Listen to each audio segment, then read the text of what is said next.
Dear students of class 9th, let us continue science as we are discussing the fundamental unit of cell. Today we will discuss the structure of cell. The size, shape, number and volume of cell.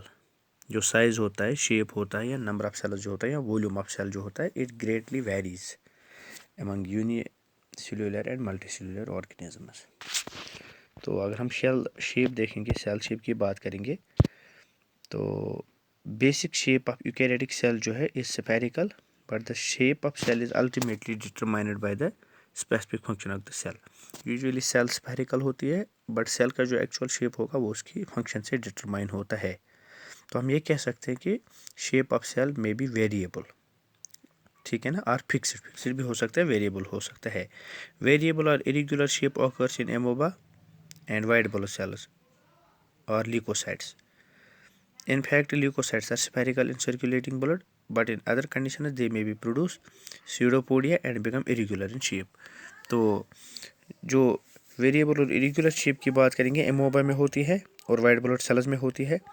तो अगर हम leukocytes की बात करेंगे जिनको white blood cells भी कहते हैं, वो स्फेरिकल होते हैं सर्कुलेटिंग ब्लड में, मगर अगर बाकी कंडीशन में देखेंगे उनमें स्यूडोपोडिया प्रोड्यूस होते हैं और इरेगुलर शेप उनकी बन जाती है.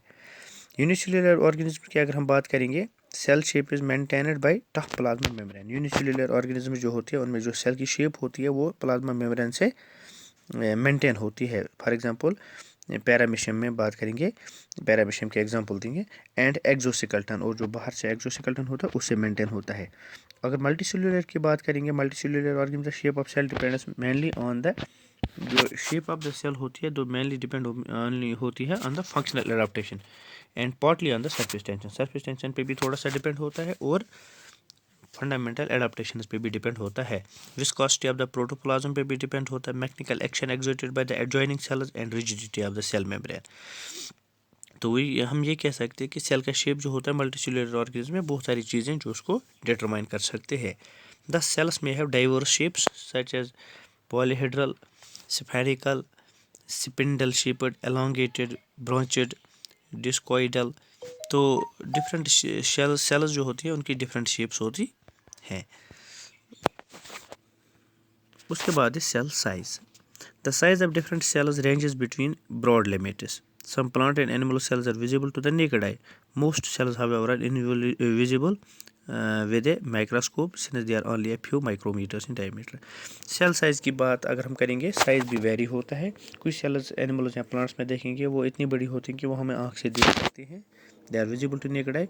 और ज़्यादा से ज़्यादा सेल्स की बात करेंगे तो वो माइक्रोस्कोप में विजिबल होती हैं क्योंकि वो बहुत छोटी होती हैं. A micrometre is 1000 of the millimetre. जो माइक्रोमीटर है जिसमें हम साइज़ को मेजर करते हैं, it is 1000 part of the millimetre, ठीक है ना.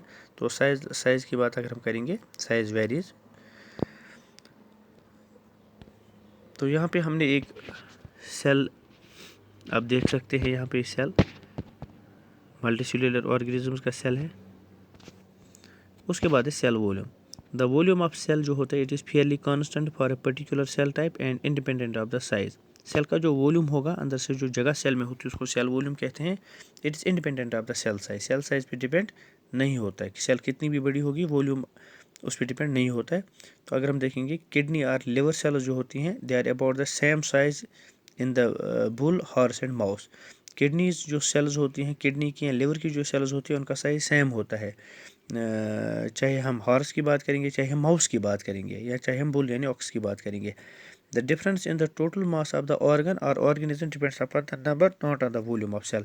तो जो बड़ा ऑर्गेनिज्म होता है उसमें नंबर ऑफ सेल ज़्यादा होती है, जो छोटा ऑर्गेनिज्म होता है उसमें नंबर ऑफ सेल, लेकिन वॉल्यूम जो होता है दैट सेम होता है.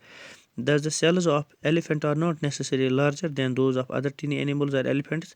The larger size of elephant is due to the large number of cells present in the body. तो अगर हम सेल की बात करेंगे, यहाँ पे भी एक सेल बनी हुई है, ये प्लांट सेल है. तो आप देख सकते हैं इसमें सेल वॉल होता है, फिर अंदर से साइटोप्लाज्म होता है, न्यूक्लियस होता है, इसमें न्यूक्लियर मेम्ब्रेन होता है, क्लोरोप्लास्ट होते हैं, साइटोप्लाज्म, माइटोकॉन्ड्रिया. तो these are the things present in the cell. उसके बाद है cell number. Number of cells in multicellular organism is indefinite. but the number of cells may be fixed in some multicellular organisms such as rotifers and nematodes. तो number of sales भी different होता है, very होता है, लेकिन कुछ organism ऐसे होते हैं जिनमें डेफिनेट नंबर ऑफ सेल्स होता है, वो मल्टीसेल्युलर ही होते हैं लेकिन नंबर ऑफ सेल्स डेफिनेट होता है, जैसे रोटिफर्स एंड नेमेटोड्स में. The number of cells in multicellular organism usually is correlated with size of the organism. तो नंबर ऑफ सेल्स जो होती हैं इसी से डिटरमाइन होता है, नंबर ऑफ सेल्स जो होती हैं इसी से डिटरमाइन होता है size of the organism. Small sized organisms have less number of cells in comparison to the large sized organisms. जो छोटे ऑर्गेनिजम्स होते हैं उनके सेल्स का काउंट कम होता है, जो बड़े ऑर्गेनिजम्स होते हैं उनमें सेल्स का काउंट ज़्यादा होता है. अगर हम लार्ज साइज्ड ऑर्गेनिज्म की बात करेंगे, एलिफेंट, वेल, कैमल, नीम ट्री की बात करेंगे या बनैन ट्री की बात करें, उनके काउंटलेस सेल्स होती है. इन ह्यूमन्स अगर हम बात करेंगे तो जो सेल नंबर ऑफ सेल्स होता है इट इज एस्टिमेटेड 100 ट्रिलियन होता है. So these are the basic things which are present in the cell. Thank you very much.